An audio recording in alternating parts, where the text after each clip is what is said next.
Hello, and welcome to this special Halloween edition of The Buzz.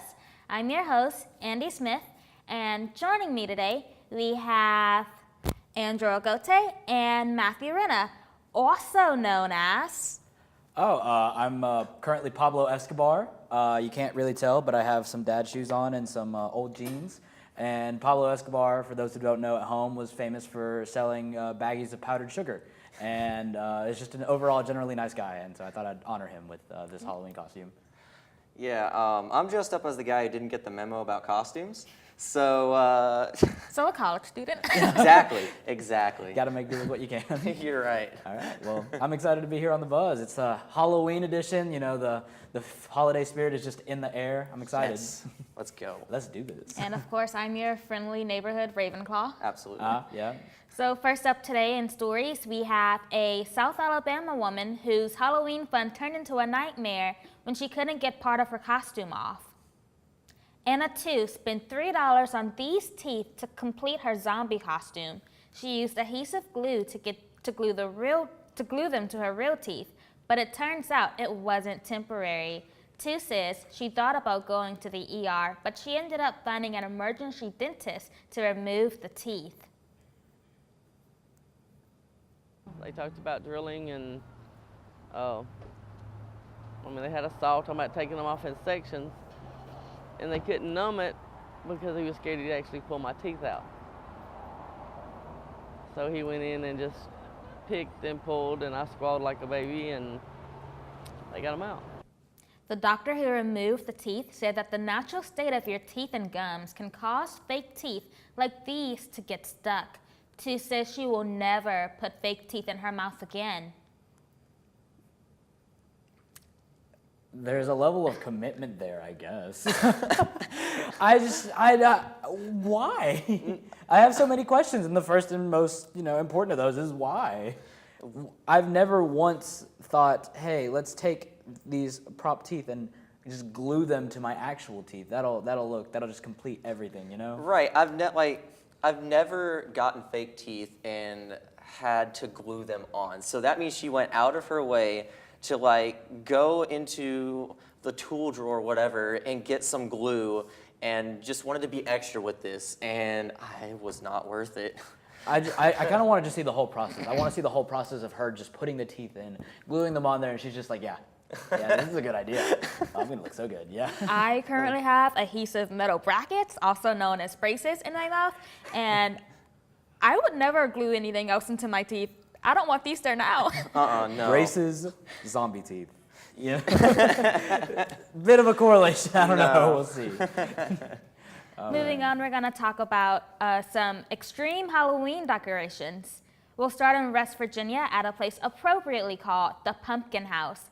Homeowner Rick Griffith has been putting on this over-the-top display for years, but he doesn't do it alone. About 1,000 volunteers help him prepare this year's display, which includes a whopping 3,000 hand-carved pumpkins. Now let's head over to Columbus, Ohio, where a woman has created a monstrous pumpkin for her front porch in the likeness of rapper Kanye West. Jeanette Paris unveils a pumpkin creation every year. This bad boy weighs a whopping 315 pounds. She says the most difficult feature to make for this year's pumpkin was a gigantic Make Pumpkins Great Again hat. Paris has been doing her pumpkin creations for the past 30 years, and as you can imagine, they usually get a lot of attention.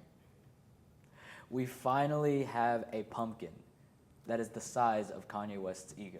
This thing is 315 pounds. That is massive for a pumpkin. I don't know, that still might not be enough. I mean, you said it, not me. But still, 315 pounds for a pumpkin. That's crazy. Can you imagine that? That's like double me and more than that. I can't imagine insane. a whole thing weighing 315 pounds. That's just crazy. And the fact that she painted the entirety of it, it's impressive, and the amount of work it took to paint something this large and this detailed is definitely something, it's nothing to sneeze at. Right. But for me personally, I don't want to get nitpicky, but I like pumpkin carving. That's the kind of art that I'm looking for during this Oh. Halloween season. I'm not trying to discount her. We're not trying to discredit the skill involved in I'm painting just giving an pumpkins. opinion. Oh, you just get an opinion. That's what we're here to do. That's what we're here to do. Let it all out, Matt. If you carved a Kanye pumpkin, I would, that was, if it don't even have to be like as like intricate as that. But if you carved a pumpkin, I'd be so down for a pumpkin carving of Kanye or really any other rapper, like, Lil Pump. I see it. I'd love to see it. A Lil Pump pumpkin. A Lil Pump. Alliteration. There you go. All right, show's over. That's it. On that note, we're gonna move on to talking about Wednesday and being Halloween. So that's tomorrow, but also today, October 30th, is National Candy Corn Day. The iconic tri-colored candy was invented by George Ringinger of the late 1800s to celebrate corn and autumn colors. Candy corn can be controversial to haters, often complain about the candy's waxy texture, but candy corn fans love the sweet holiday treat. All right, the great internal debate. Candy corn, yay or nay? Get Andy, that what do you stuff think? away. I don't want to see it. It does not Oh, belong okay. here. Ooh, so It that- shouldn't even be called candy. So it's a no It's for just me. So corny. it's a no from you. Is there any reason? Do you just have any bad experiences with candy corn, or? Well, it's pretty much just sweet food coloring, and we all deserve better than sweet food coloring. There's so many other candies out there that we can do away with that Okay, one. I see the point, Matt. That's fair.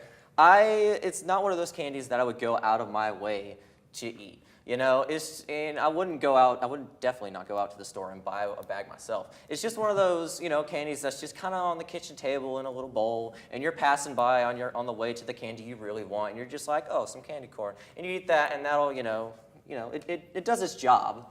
But I don't think it's by any means disgusting. Right. I think I'm more in that boat of where I don't think about it a lot. That's why I rarely have an opinion on candy corn, is because it's just like, it's in the back of my mind. I never think about candy corn. Just yesterday I realized that it's called candy corn because if you stack it up, it looks like a cob of corn. Right. I have not known that, and never once have I thought about that. I just thought, oh, that's that one candy that appears every now and then. Right.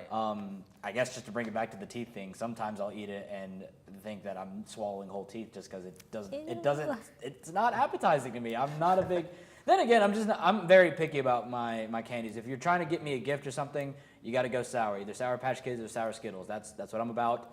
Give me gifts. Absolutely. But what surprises me is how many people are so like anti-candy corn. Like it's super controversial, and I just don't get that. It's just a piece of candy.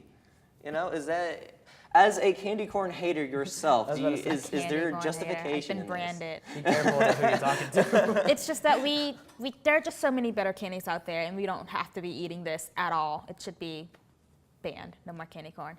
But anyway, whether you love candy corn or hate it, that's all the time we have for today's episode of The Buzz. So everyone have a safe and happy Halloween. Your success depends upon effective communication.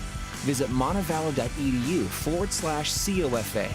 You create your future in communication studies and mass communication. You belong at Montevallo.